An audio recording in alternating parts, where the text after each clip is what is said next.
Na somususu basengali koyeba ke Freddy Kita, ministre honoraire ya coopération internationale, pe président ya mouvement du peuple pour le progrès social MPPS na mokuse animaki point de presse moko lundi 16 juin et pas wapi alobela ki ba engin politique de l'arbre la détail non. Le véritable patriote Freddy Kita, ministre honoraire ya coopération internationale, paix, autorité morale, ya mouvement du peuple pour le progrès social, MPPS na mokuse, a organisé ki mo bangé na point de presse et pas wapi, a lobela ki ba enjeu politique de l'heure. Félicitations et kenda kinanu et pas ya chef de l'État Félix Antoine Tshisekedi Tshilombo, pe Judith Suminwa, premier ministre,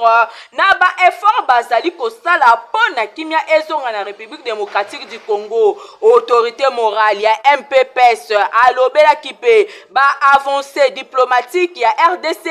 bisika nyonso ndele le Conseil de sécurité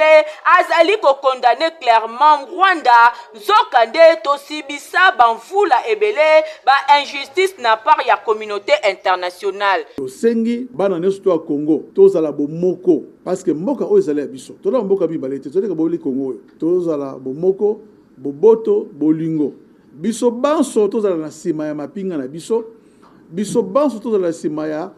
mbulamatari oyo pa monika zene makoki ya kozala candidat en 2028 akozala candidat mais na kima nyonso mais na kati ya bitumba te na kati kozala manduki te yango tobengaki bokutani ya lelo pona kotalisa bayibino bayimboka bino batu ya presse bapandisango po ete mboka na biso esengi evivre na kimia nyonso tala tina ya bokutani ya lelo matondo mingi. Le véritable patriote Freddy Kita a lobela ki pe dernier échec ya Rwanda na CAC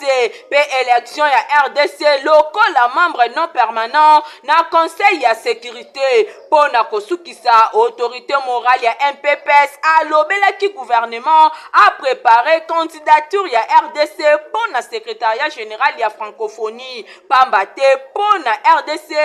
azali grand pays francophone et sengeli bisonde tokonza espace ya francophonie point de presse oyo eleka ki vraiment kitoko autorité morale ya MPPS Freddy Kita atalisi vraiment que azali véritable patriote bato ya boye nde esengeli chef de l'État atia bango na premier plan pour na défense pe développement ya mboka oyo ezali ba race rare bolingo ya Congo nte liboso.